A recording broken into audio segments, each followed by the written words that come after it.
Once upon a time, in a small village nestled between the mountains, there lived a kind-hearted monk named Taro.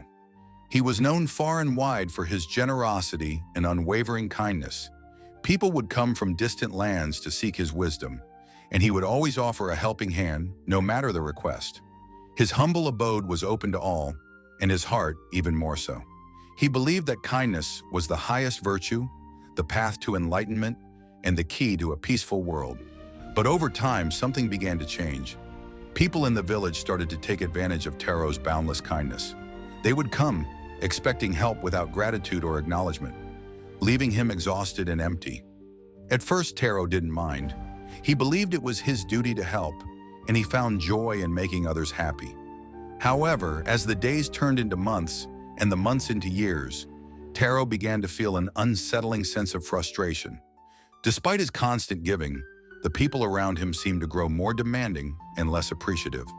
The joy that once filled his heart was slowly being replaced with resentment, though he didn't fully understand why. One evening, as the sun set behind the mountains, Taro sat in meditation by the river. He closed his eyes and asked himself a question. Why does my kindness, which I offer so freely, seem to be creating distance rather than bringing people closer? The answer came quietly, like a whisper in the wind. It was then that he remembered the ancient teachings of Zen, which he had studied for many years, but had never fully applied to his own life.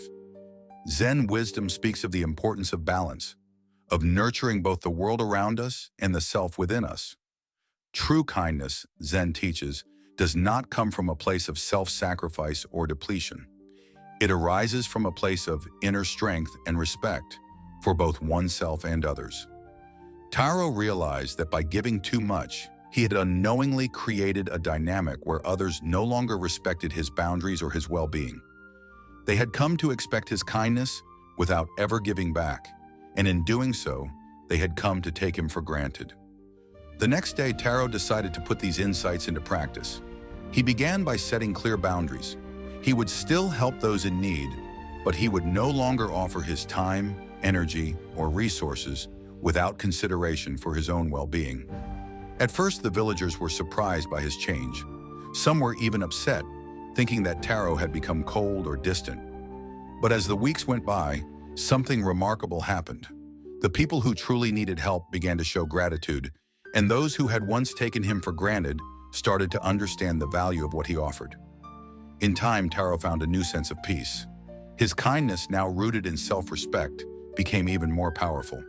He realized that by honoring himself and his needs, he was not only fostering respect from others, but also cultivating a deeper, more authentic connection with them. People began to approach him with greater reverence, recognizing that true kindness was not about endless giving, but about understanding the balance between compassion for others and care for oneself. The village, too, began to change. Inspired by Taro's example, the people learned to value their own boundaries and respect those of others. They understood that kindness, when offered from a place of strength and balance, had the power to create true harmony, not just fleeting moments of temporary satisfaction. And so Taro's story became a lesson for all who crossed his path, that being too kind, without recognizing our own worth, can lead to disrespect and exhaustion. But when kindness is rooted in self-respect and mindful balance, it becomes a gift that nurtures not only others but also our own soul.